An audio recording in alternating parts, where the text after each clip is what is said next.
Down. See if they can see me. You see me? You know, go running.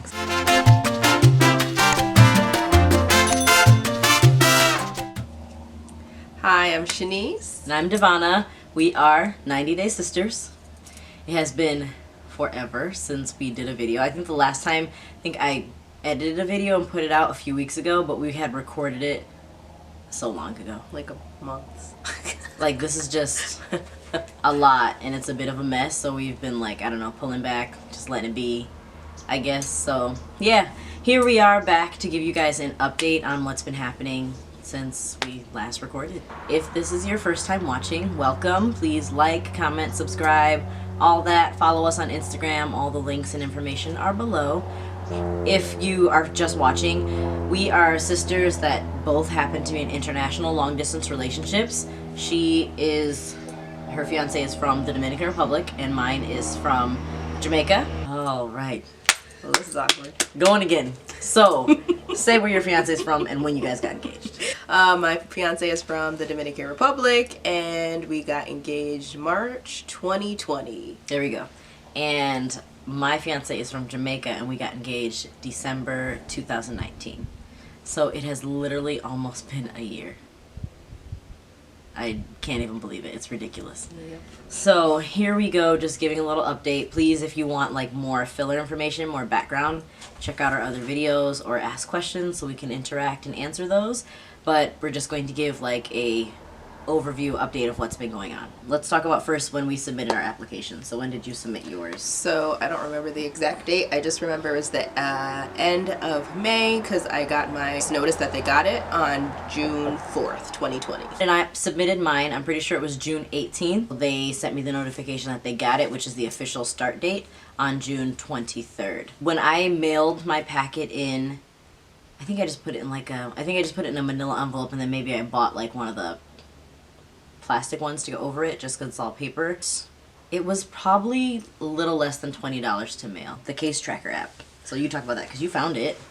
So the place that we sent our application in, they actually have a application that you can download and put in your application number, and it's called the Case Tracker, and it'll say when they received your application and how many days they've had your application. And if you get approved, denied, or they ask for more evidence, whatever thing that they need from you. It's been 152 days for me since they received it. Mine has been 171 days. So. Yeah.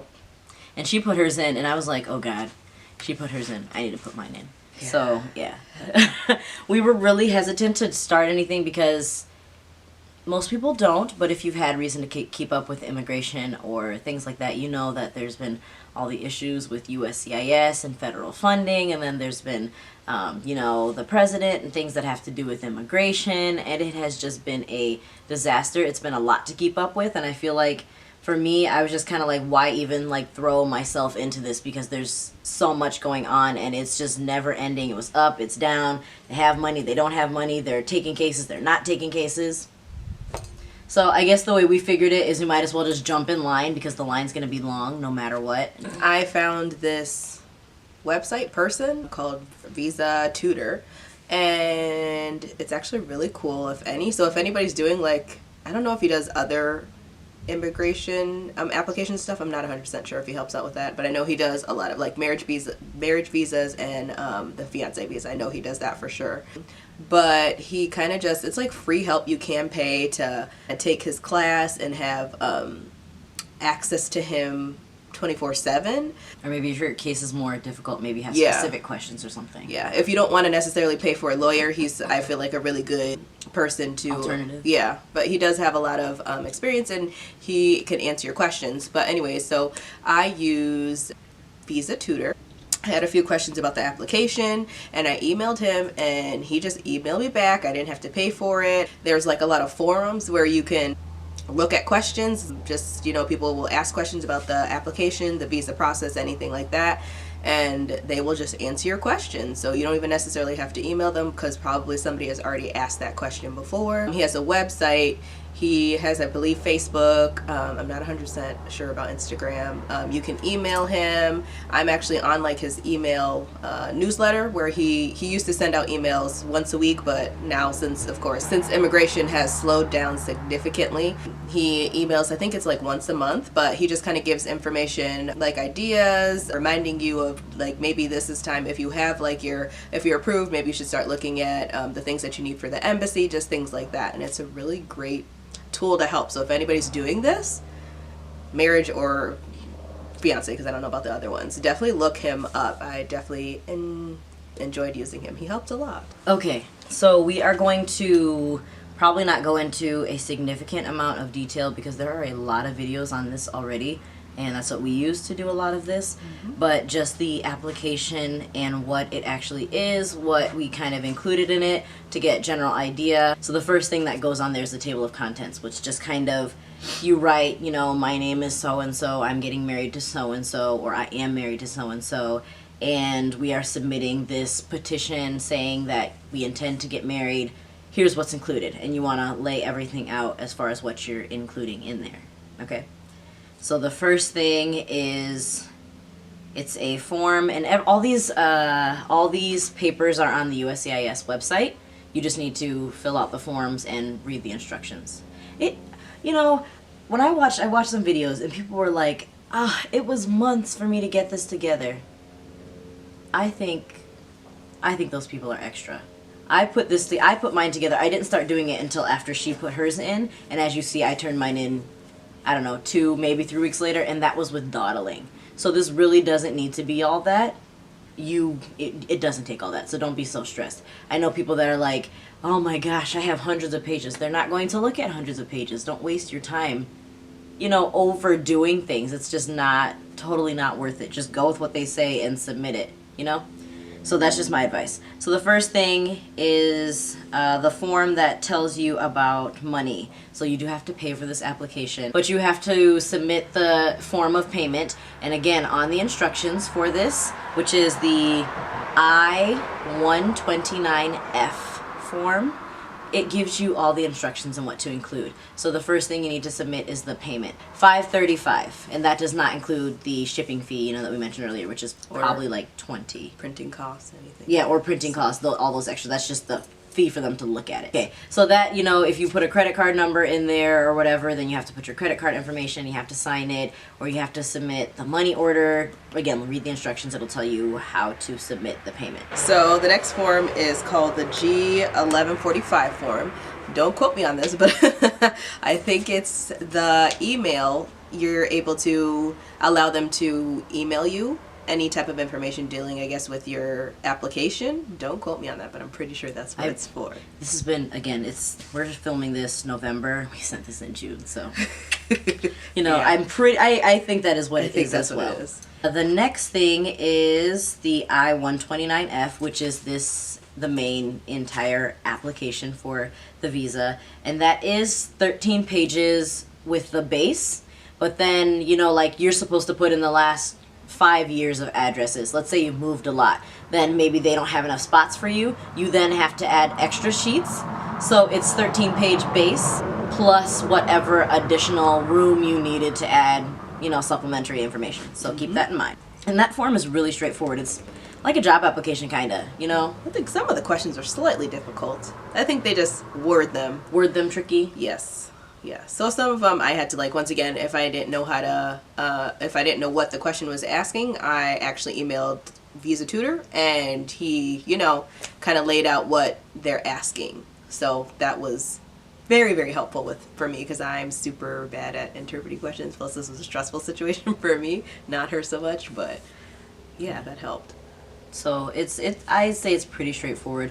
There has been, and I think it says in the directions about leaving blank spaces. You're supposed to write NA in all the things that, like, don't apply to you. So, like, some of the questions say, for instance, did you use an interpreter? Maybe you're someone who doesn't speak English, and you went to a lawyer and the lawyer helped you fill it out.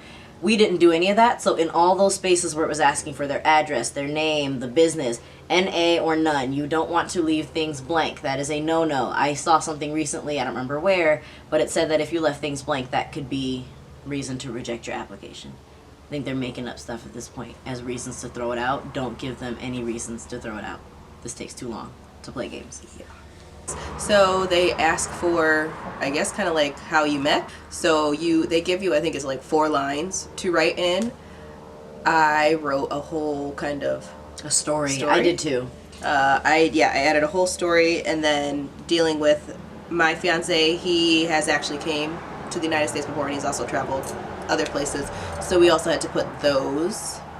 Because that is one of the questions. If your significant other has been in the country before and they have a social security number or an American passport, you know, things like that. Maybe they were a student, I don't know, like, you know, hers was. Then you have to submit that information so that I think they're background checking kind of, you know, him in his country as well as when he was here in the United States. Yep.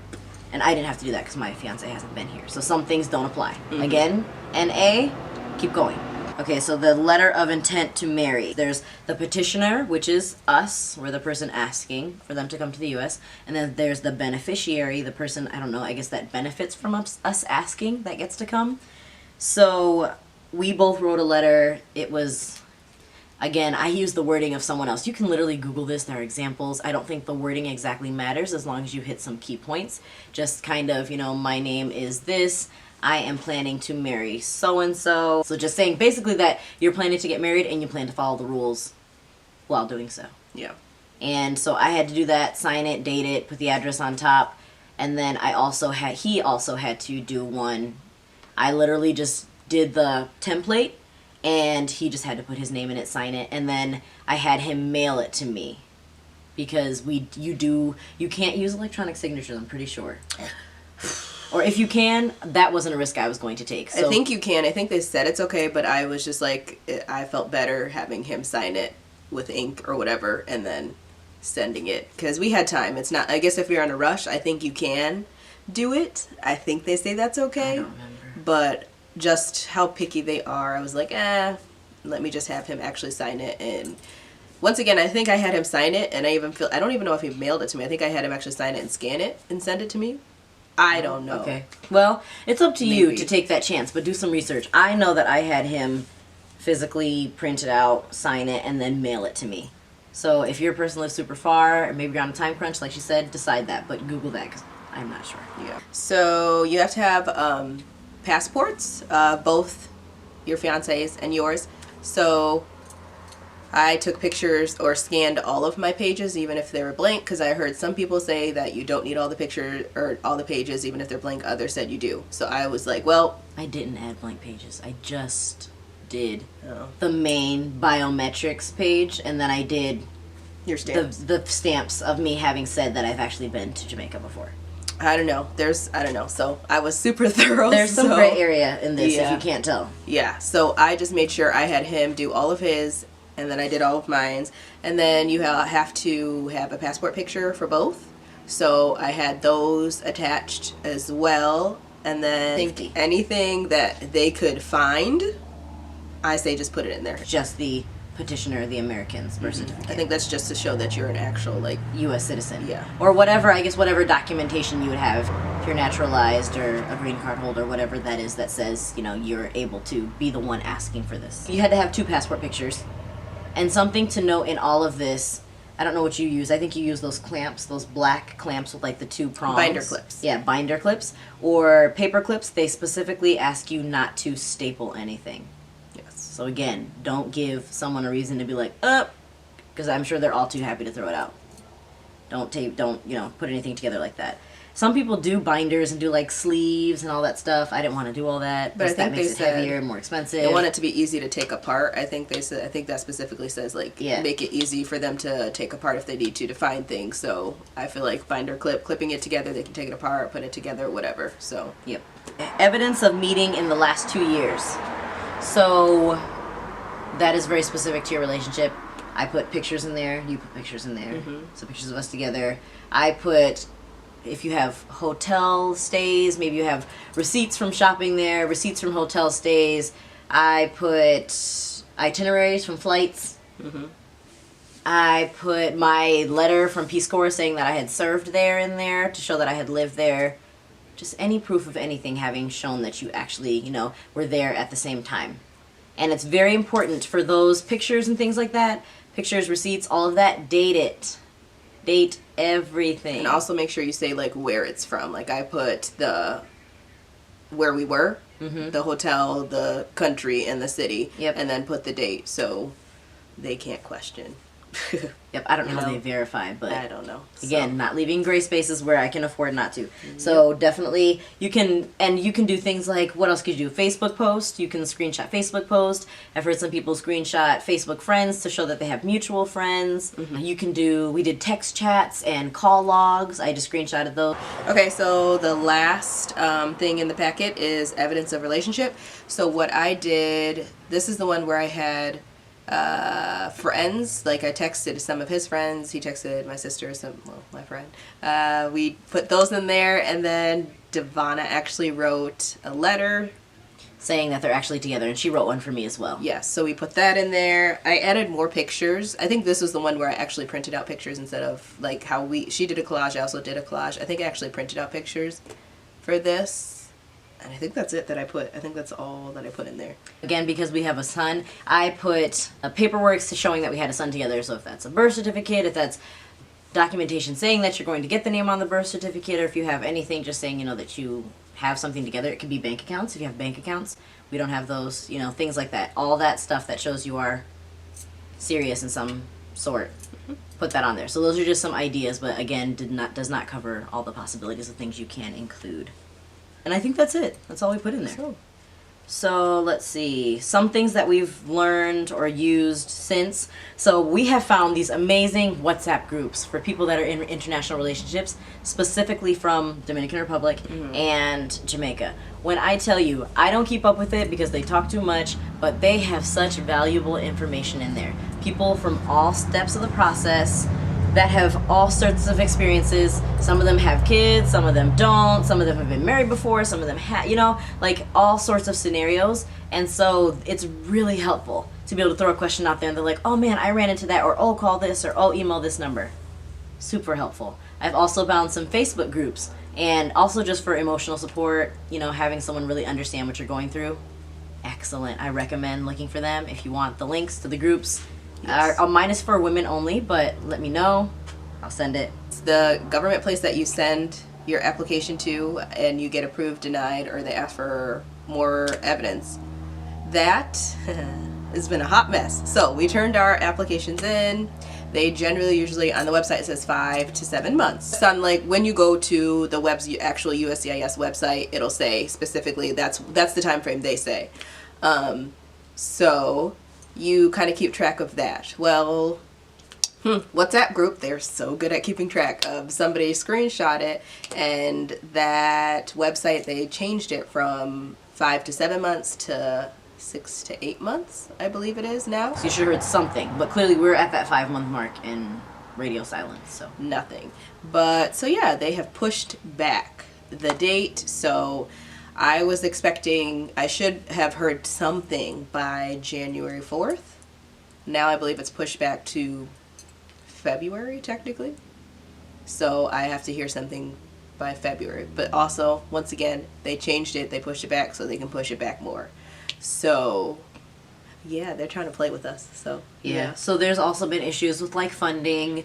Again, I don't know how much people keep up with this, but there's been issues with funding because not as many applications have been coming in, and the USCIS pretty much funds itself with those application fees that we're paying.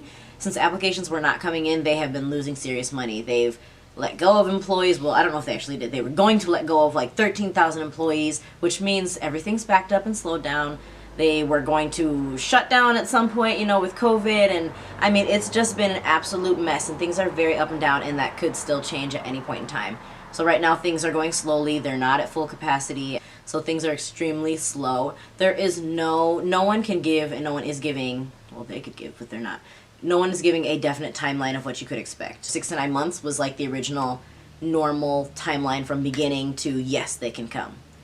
What that timeline is now, we have no idea. Absolutely no idea. So that's really difficult to just wait, you know? Oh, one thing that we're hopeful about, and another reason why we turned our applications in June is because during the spring is when we started hearing about possible furloughing of employees and them losing money from lack of applications, and we were like, hold on, the line is long, but it's going, you know, slowly. People aren't jumping in as quickly because, you know, people weren't willing. Maybe they couldn't pay fees because so many people losing jobs and, you know, unemployment, or maybe because people knew that these timelines are ridiculous right now and they just weren't willing to wait like that. So that's why we decided to put our applications in.